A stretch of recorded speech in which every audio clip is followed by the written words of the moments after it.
Everybody, what's up and welcome back. If you're new here, I'm Liz, and today we're going to be talking about the case that inspired Poltergeist. Now, this is another vintage crime case. This happened in 1958, and this also happened to Lucille and James Hermann at their address. So, basically,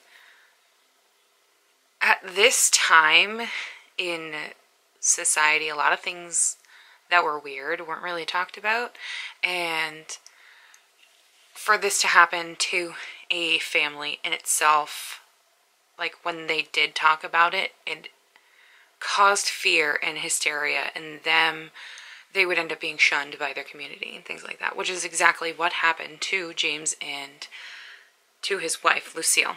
So, on February 3rd of 1958, now they lived in Seaford, New York, which is on Long Island. He came home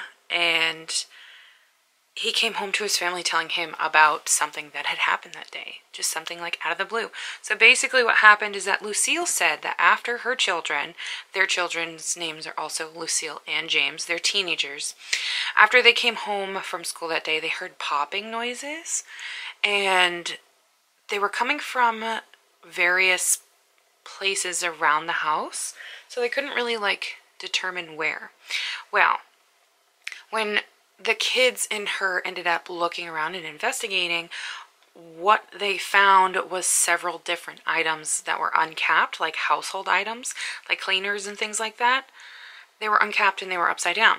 These bottles were also scalding hot to touch, which is very peculiar. And these substances were stuff like shampoo and bleach, like different household items. Also, the caps had to be twisted off in order for them to come off, so that was really strange. So it's also around this time that their kids were like teens and preteens, basically. Lucille was 13 and James, which they called him Jimmy, he was 12. So what's also more disturbing is that there was a bottle of holy water that was spilled, and it was specifically spilled on the dresser. Now remember, this is the 50s. So when James heard this story, he just told them that they needed to just relax, be calm, don't tell anybody, because as soon as they tell somebody, there's this crazy phenomenon. People are going to freak out, they're going to go crazy, and they're going to shun them. And he tried to basically just explain it how he thought he could, which is with science. Perhaps there was just a reason why as to all of these bottles were flipped upside down and their caps were twisted off. We don't know. Well, 5 days later, same thing happens again. Popping sounds. But this time, James was actually home for this, so he got to witness it or hear it. Now, at first, he suspected that his son was behind this, but it turned out it wasn't. So Jimmy was a giant fan of science, so that's why he suspected that his son was involved. And he started observing him closely, and he was just mortified that his son had nothing to do with the caps popping off. Nothing to do with it. So when he ended up looking at the bottles, he found several of them uncapped, turned upside down, and Jimmy was nowhere near them. So he decided to call the police. And what's interesting about this is that the officer that was dispatched also heard the sounds as well and saw the bottles upside down. So this house would end up being searched and investigated by police and a detective. This detective's name is Joseph Tozzi. And there was explanations about the house that it was deteriorating, or there was pranks being caused by the family, and none of, all of these were ruled out. So there's no specific explanation as to why these things were happening, and the family became severely frustrated. James was still suspicious, and he blamed it on his children, but there was nothing that they could figure out. So this incident was called the Popper. That's basically what it was called. And national coverage of it happened. There was news articles that said bottle popping force shakes our reporter, things like that. So much to James's dismay, this got out. People started hearing about it, the whole shebang. So when this story went like fully public, the incidents were televised, everything became like a media sensation. Everybody was like super hyped, like, whoa, something weird's happening in their house. What's happening? What's going on? Things like that, you know what I mean? So, advice started coming in from the entire country. And this story even made the cover of a giant magazine that we know as Life. Life magazine, they made the cover. The Hermann family became an icon. They were covered publicly on multiple different news outlets, police officers. Like, they couldn't detect anything that was happening from a person doing it. They didn't know what was going on. So, once it's highly publicized, here comes more police officers, here comes some more investigators, here comes some more parapsychologists, some paranormal investigators, all this jazz.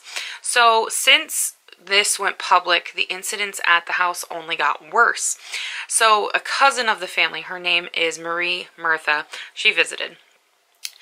And it's assumed that she only went there for some moral support for the family because, I mean, they're being displayed publicly and they are like being poked and prodded at, basically. If you're in the public eye, you'll be poked and prodded. So, she ended up hearing the noises. She saw that the teenagers were in one room, and on the other side of the house is where the popping was happening, and teenage pranks were completely ruled out after this. So what's also disturbing is that the phenomena started targeting the bottles of holy water in the house.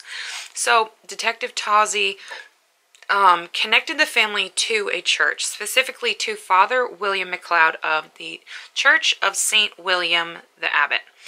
And now the Hermann family was Catholic, so they were, you know, advised to speak to a Catholic priest, henceforth Father William McLeod.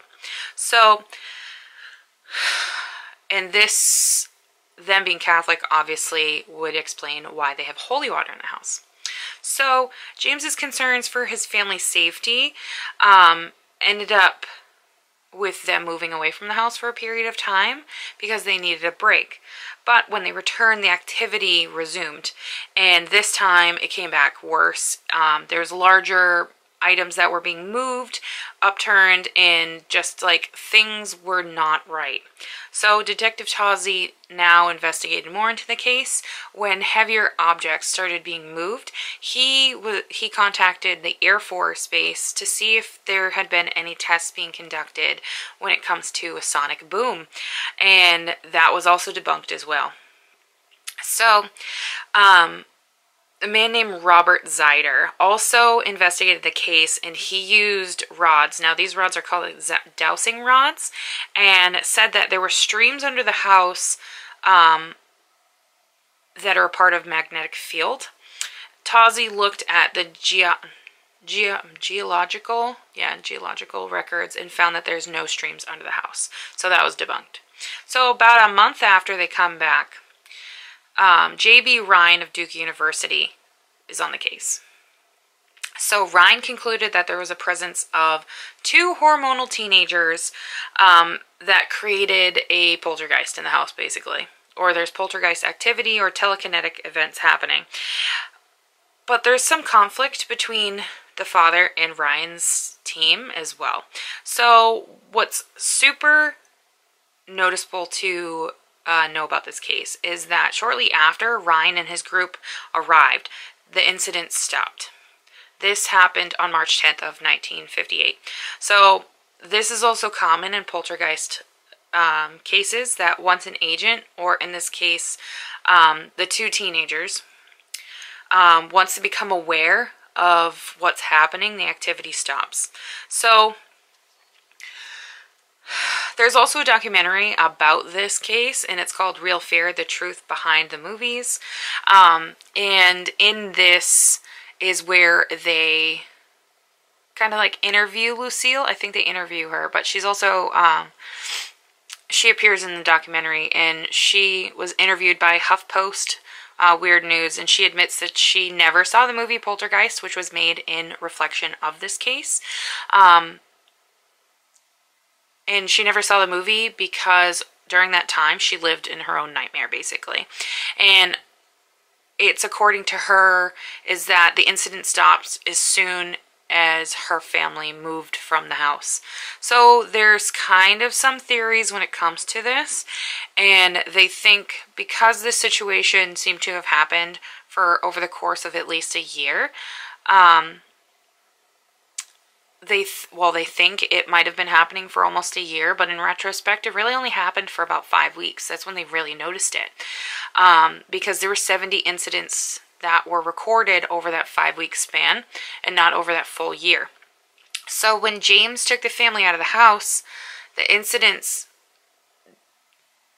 did they continue? We don't really know because nobody really went to the house when they left, you know what I mean?